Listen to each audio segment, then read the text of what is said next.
सभी को जैम सीखी। आज हम पढ़ेंगे लूका अध्याय 15। खोई हुई भेड़ का दृष्टांत। सब चुंगी लेने वाले और पापी उसके पास आया करते थे ताकि उसकी सुने, पर फरीसी और शास्त्री कुड़कुड़ाकर कहने लगे, यह तो पापियों से मिलता है और उनके साथ खाता भी है। तब उसने उनसे यह दृष्टांत कहा, तुम में से कौन है जिसकी 100 भेड़ें हों और उनमें से एक खो जाए तो 99 को जंगल में छोड़कर उस खोई हुई को जब तक मिल न जाए खोजता न रहे, और जब मिल जाए तो तब वह बड़े आनंद से उसे कंधे पर उठा लेता है और घर में आकर मित्रों और पड़ोसियों को इकट्ठा करके कहता है, मेरे साथ आनंद करो क्योंकि मेरी खोई हुई भेड़ मिल गई है। मैं तुमसे कहता हूँ, इसी रीति से एक मन फिराने वाले पापी के विषय में भी स्वर्ग में इतना ही आनंद होगा जितना कि 99 ऐसे धर्मियों के विषय में नहीं होता जिन्हें मन फिराने की आवश्यकता नहीं। खोए हुए सिक्के का दृष्टांत। या कौन ऐसी स्त्री होगी जिसके पास 10 सिक्के हों और उनमें से एक खो जाए तो वह दिया जलाकर और घर झाड़ बुहार कर जब तक मिल न जाए जी लगाकर खोजती न रहे, और जब मिल जाए तो वह अपनी सखियों और पड़ोसनियों को इकट्ठा करके कहती है, मेरे साथ आनंद करो क्योंकि मेरा खोया हुआ सिक्का मिल गया है। मैं तुमसे कहता हूँ, इस रीति से एक मन फिराने वाले पापी के विषय में परमेश्वर के स्वर्गदूतों के सामने आनंद होता है। उड़ाऊ पुत्र का दृष्टांत। फिर उसने कहा, किसी मनुष्य के 2 पुत्र थे। उनमें से छोटे ने पिता से कहा, हे पिता, संपत्ति में से जो भाग मेरा हो वह मुझे दे दीजिए। उसने उनको अपनी संपत्ति बांट दी। बहुत दिन ना बीते थे कि छोटा पुत्र सब कुछ इकट्ठा करके दूर देश को चला गया और वहां कुकर्म में अपनी संपत्ति उड़ा दी। जब वह सब कुछ खर्च कर चुका तो उस देश में बड़ा अकाल पड़ा और वह कंगाल हो गया।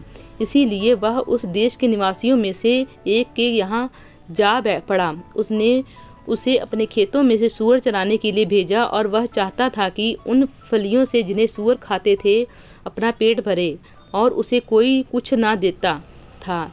जब वह अपने आपे में आया तब कहने लगा, हे मेरे पिता के कितने ही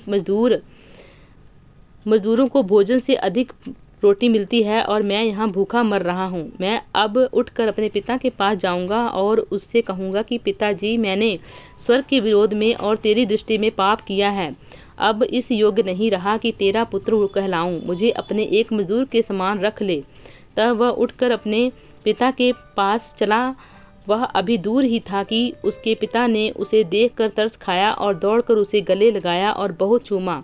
पुत्र ने उससे कहा, पिताजी, मैंने स्वर्ग के विरोध में और तेरी दृष्टि में पाप किया और अब इस योग्य नहीं रहा कि तेरा पुत्र कहलाऊं।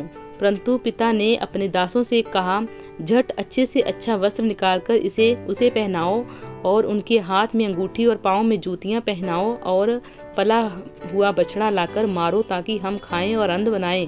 क्योंकि मेरा यह पुत्र मर गया था, फिर जी गया है, खो गया था, अब मिल गया है। और वे आनंद करने लगे। परंतु उसका जेठा पुत्र खेत में था। जब वह आते हुए घर के निकट पहुंचा तो उसने गाने बजाने और नाचने का शब्द सुना। अतः उसने एक दास को बुलाकर पूछा, यह क्या हो रहा है? उसने उससे कहा, तेरा भाई आया है और तेरे पिता ने पला हुआ बछड़ा कटवाया है, इसीलिए कि उसे भला चंगा पाया है। यह सुनकर वह क्रोध से भर गया और भीतर जाना न चाहा, परंतु उसका पिता बाहर आकर उसे मनाने लगा। उसने पिता को उत्तर दिया, देख, मैं इतने वर्ष से तेरी सेवा कर रहा हूँ और कभी भी तेरी आज्ञा नहीं टाली, तो भी तूने मुझे कभी एक बकरी या बच्चा भी ना दिया कि मैं अपने मित्रों के साथ आनंद करता। परंतु जब तेरा यह पुत्र, जिसने तेरी संपत्ति वेश्याओं में उड़ा दी और आया है, तो उसके लिए तूने पला हुआ बछड़ा कटवाया। उसने उससे कहा, पुत्र, तू सर्वदा मेरे साथ है और जो कुछ मेरा है वह सब तेरा ही है। परंतु अब आनंद करना और मगन होना चाहिए, क्योंकि वह तेरा भाई मर गया था, फिर जी गया है, खो गया था, अब मिल गया है। प्रभु इन वचनों द्वारा आपको बहुतायत से आशीष दे। आमीन।